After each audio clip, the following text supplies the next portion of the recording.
से बाहर है। मुझे ये बताएं कि हम डी चौक पे क्यों नहीं जा सकते? हमने पुरअमन एहतजाज करने जाना था, हम उधर बैठ जाते।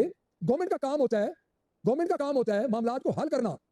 हमारा पुरअमन काफिले जा रहे थे, हमने 2 दिन जनाबे स्पीकर उन काफिलों में रास्ते में गुजारे, कोई एक गमला हमारी तरफ से टूटा। 30,000 से 40,000 फोर्सेस पंजाब की सी पैक और अटक पुल और इन जगहों पे लगा दी गई। उसके बाद सिंध से 20,000 ट्रेनिंग मंगा लिए गए। उसके बाद जनाबे स्पीकर हाँ तो ये है कि पेट्रोलिंग के मंगा लिए गए, जिनको शेलिंग करनी भी नहीं आती थी वो शेलिंग करते थे, अपने ऊपर गिर जाती थी। जनाब बात यह है कि अगर इस मामले को एक सियासी जमात जा रही थी, एक एहतजाज पे जा रही थी, क्या मिनहाजुल कुरान ने उस वक्त डी चौक पे बैठ के एहतजाज नहीं किया था?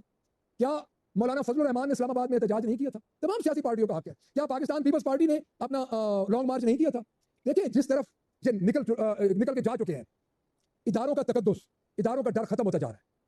जो काम डी चौक पे हुआ है सर, हर किसी के अंदर एक शीशा लगा हुआ है।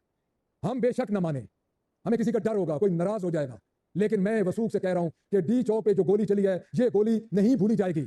ये गोली डी चौक पे जो मासूमों पर चलाई गई है, इस गोली का जनाबे स्पीकर हिसाब होगा। और आप खुद देख लें, अभी भी हम तारीख से सबक नहीं सीख रहे। एक मुंतखब वजीर आजम, आज से 41 साल पहले उसका जुडिशल मर्डर हुआ, खामोश रहे हम। कितनी दफा वजीर आजमों को बुला के स्टिक पे 1993 में स्टिक पे इस्तीफा लिया गया मौजूदा हुकूमत के वजीर आजम से। उस वक्त हम भी असेंबली में, हमारे बुजुर्ग भी थे। जनाब स्पीकर, तमाशा देखते रहते हैं हम। जब एक की बारी आती है दूसरा तमाशा देखता है।